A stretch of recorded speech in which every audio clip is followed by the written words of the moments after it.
David Axelrod is the Obama campaign senior advisor joining us this morning. It's nice to see you, sir. Thanks for talking with us. You know, some people would say when he said a bad night, that was kind of an understatement. What's he doing differently this time around?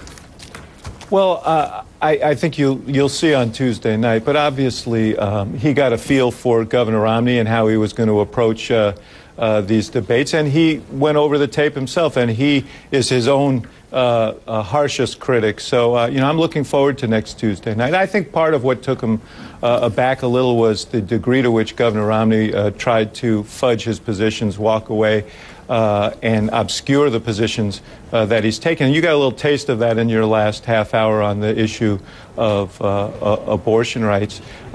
So, you know, that's a challenge, and you have to be up to that challenge. But, you know, the president, I think, is highly motivated and looking forward to the conversation on Tuesday. On the vice presidential debate, there's lots of conversations about exactly what the strategy is going to be for the vice president. Gail Collins said, don't expect a bored Biden. And David Brooks said this: I'm thinking more along the lines of a feral Wolverine. I imagine him leaping across the stage and sinking his disturbingly perfect teeth into Ryan's neck and then just hanging on.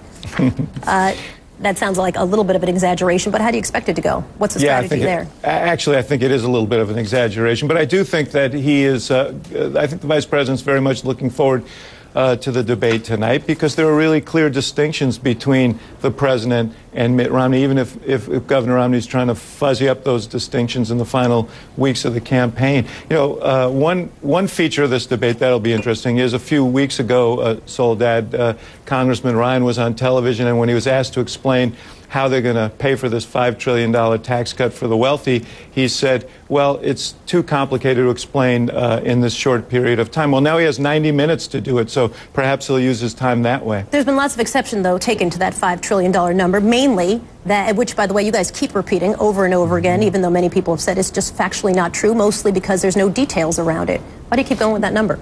No, what nobody disputes is that Governor Romney's proposed $5 trillion in tax cuts that would be skewed to the wealthy. What he says is, I'm going to offset it with $5 trillion in tax increases in the form of closed loopholes and deductions, but he won't tell anybody what they are. So what we know is he's got a tax cut that's going to favor the wealthy, and he'll give us the details on how he's going to offset that later. And if I'm the middle class, I'm saying, watch out, because we know how this ends. We've seen this story before. There were pretty volatile hearings yesterday in Congress over the deaths of Ambassador Stevens and the 3 other Americans in Benghazi.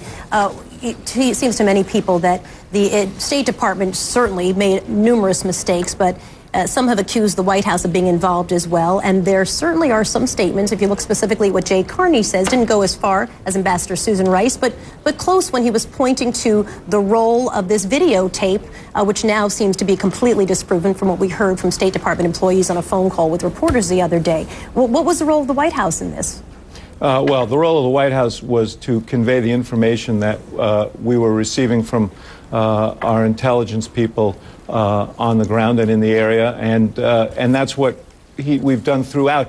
No one has an interest in obscuring facts about this. The president of all people wants all the facts so that he can act on them and make sure that in the future, if there were deficiencies, that we address them. The other thing is, and the primary task right now, is to find those who are responsible and bring them to justice. So, you know, we work with the facts that we have. As the facts emerge, the White House and the State Department have shared them, and now the task should be to ask, what do we need to do in the future to guard against this kind of a situation? One thing we shouldn't do, however, Soledad, is what Paul Ryan and the Republicans in Congress have suggested, which is to cut back on funding for the security of these facilities. But there are people who said you didn't share the facts that you had it, unless it's really taken a full month to figure out that there was no actual protest outside of the Benghazi mission. I mean, right, a month later, we're just learning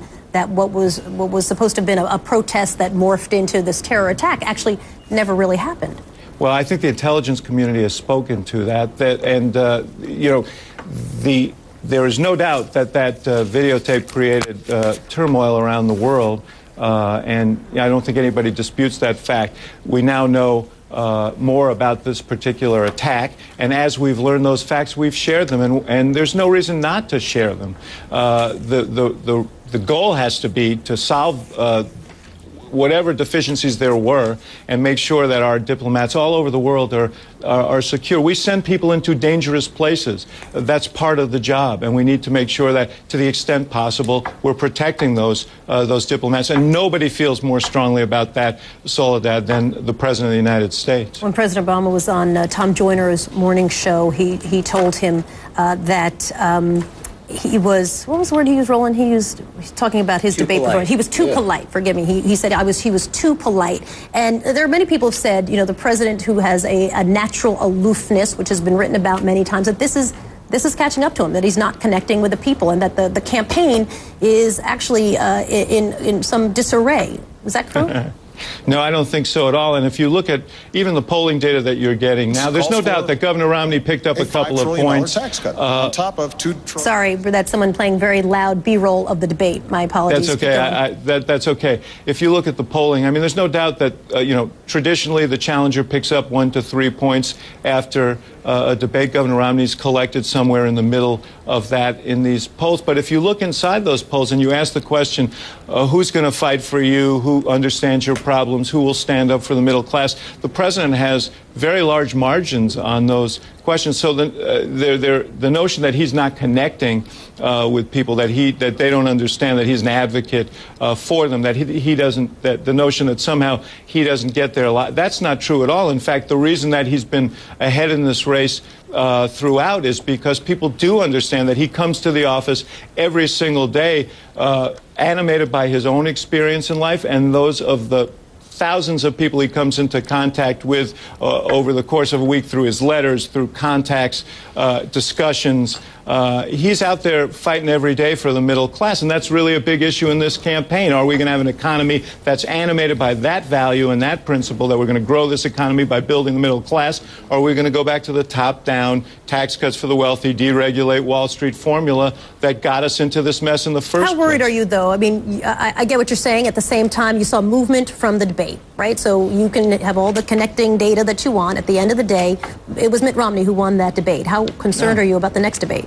I'm not concerned about the next debate. I know the president very well. I know how determined he is going into that debate. And primarily, Soledad, I'm not worried because the president has the right message, he has the right values, and he has the right prescriptions for this country. And ultimately, that's why Mitt Romney is trying to fudge his own positions right now, because he understands that he's on the losing side of this debate. He wants to take us back to the very policies that got us into this mess. The president wants to take us forward, pursuing policies that are going to build the middle class and continue this recovery and strengthen it.